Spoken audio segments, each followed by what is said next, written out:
జై బలో గణేష్ మహారాజ్ కి జై. నమస్తే, వెల్కమ్ టు ఆర్టీవీ. నేను సచిన్. ఇంకొక ఇంట్రెస్టింగ్ టాపిక్ తో ముందుకు వచ్చేసాను. ఇప్పటికే గణేష్ ఉత్సవాలకు సంబంధించి సందడి మొదలైపోయింది. ఆఫ్ కోర్స్ ఇంకొన్ని రోజులు మాత్రం ఉన్నప్పటికీ కూడా సందడి ఇప్పుడు దేశవ్యాప్తంగా కూడా కనిపిస్తోంది. రోడ్ల మీద గణేష్ విగ్రహాలు మనకి కనిపిస్తున్నాయి. ఏర్పాట్లకు సంబంధించి చురుగ్గా సాగుతున్న పరిస్థితి. ఈ క్రమంలో ఇన్సూరెన్స్ గురించి మాట్లాడుకుంటున్నాం. అదేంటది, గణేష్ మండపాల గురించి మాట్లాడుకుంటూ ఇన్సూరెన్స్ గురించి మాట్లాడుకుంటున్నాం అని అనుకుంటున్నారు కదా. వచ్చేసిన ఆ టాపిక్ కి ఇన్సూరెన్స్ అనేది మన లైఫ్ లో ఎంత కీలకమైపోతుందో మనకు తెలుసు. బట్ ఇప్పుడు అదే ఇన్సూరెన్స్ గణేష్ మండపాలకు కూడా కాలం మారిపోయింది గురు. ఇప్పుడు గణేష్ మండపాలకు సంబంధించి కూడా ఇన్సూరెన్స్ చేస్తున్నారట. అది కూడా సాధారణంగా ఎంత అనుకుంటున్నారు?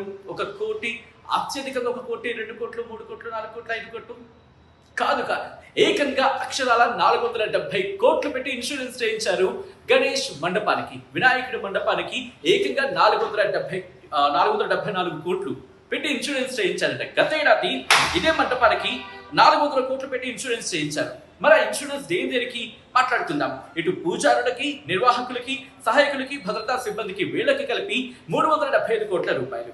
అలాగే వినాయకుడి బంగారం, వెండి ఆభరణాలు ఉంటాయి కదా, వాటికేమో 67 కోట్ల రూపాయలు తో ఇన్సూరెన్స్.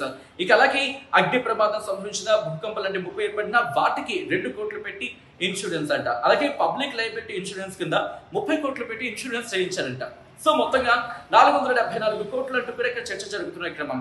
సో ఈ సిచ్యువేషన్ లో ఆఖరికి వినాయకుడి మండపానికి కూడా ఇన్సూరెన్స్ చేస్తున్న సందర్భం ఉంది. కాబట్టి ఇక్కడ అఫ్ కోర్స్ మనకి ఏదైనా ఇబ్బంది జరిగితే మన ఫ్యామిలీకి కొంచెం ఆదుకోవడానికి ఉండాలిగా, మనకి భరోసా ఉండాలిగా. సో అందుకు ఇన్సూరెన్స్ అనే పదం వస్తుంది. సో ఇక్కడ 2 అంశాలు కనిపిస్తున్నాయి కదా. ఇన్సూరెన్స్ అనేది ఎంత కీలకో మనకు అర్థమవుతుంది. At the same time Ganesh మండపానికి కూడా ఇన్సూరెన్స్ చేస్తున్నారంటే ఇక పర్సనల్ గా మనకి చేయించుకుంటే ఎంత లాభం ఉంటుందో ఆలోచించే ప్రయత్నం చేయండి. సో ఇప్పుడు గణేష్ మండపానికి 474 కోట్ల రూపాయలు పెట్టి ఇన్సూరెన్స్ చేయించారంటే ఈ ఘటనకు సంబంధించి కావచ్చు, ఈ కథకు సంబంధించి, కథనానికి సంబంధించి మీరేమనుకుంటున్నారనేది కమెంట్ చేసే ప్రయత్నం చేయండి.